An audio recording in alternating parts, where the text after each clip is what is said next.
I'm considering moving forward with the process of transferring my family into the private sector. I've filed taxes for 2022. Should I pay the income taxes and capital gains taxes, owed or hold off on payment?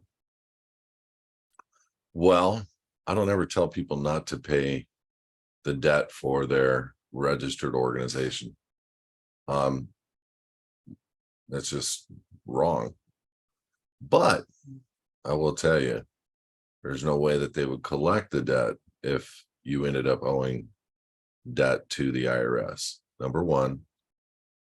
Um, it's important to consider what is capital gains. It's important to consider what is income.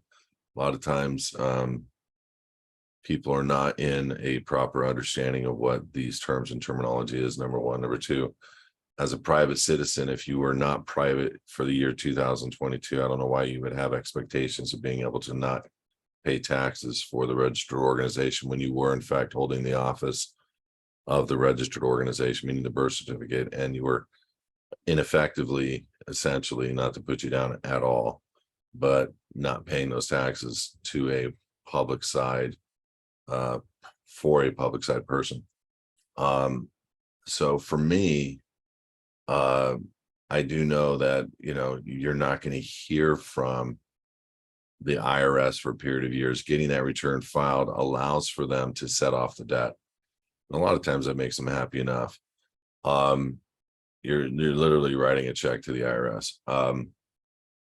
But a couple of considerations. It would take them about a year to 3 years, depending on who it is, who the agent is, to get a lien in place. They're not going to be able to hit a bank account. They might be able to hit an employment account if you're still an active employee. They're not going to be able to hit a quote unquote certain retirement accounts. And there's things that I'm telling people right now regarding their retirement accounts: move everything out, put them in, take the hit, buy gold, silver, crypto, put them in private trusts, and protect the assets, because you want to get them out of USD immediately. Anything that you think is a good, sound, safe investment right now, if there's a US dollar tied to it, you're going to go like this. It's going to be condensed down to a value of nominal value. So would it be better to invest it in crypto, get the gains over the next few years, and then have an attorney do a settlement offer if you decided to, just so you wouldn't have a lien, so it wouldn't affect maybe a passport process in the future, because you wouldn't have to renew for 10 years. I'm just thinking out loud. And even by then, it might not even matter. But you understand what I'm saying? I would rather put the money into something that had the gains in a large fashion, and I'd pay an attorney to go settle out the debt. They would show you as no income. Everything that you would have would be held in private trust.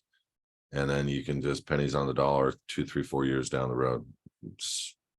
If it were me, that's what I would do. I am not you. And because you're a part of this organization, I can give you legal, lawful advice. That's not what I'm worried about. I'm worried about you making an effective decision on your own. That's all.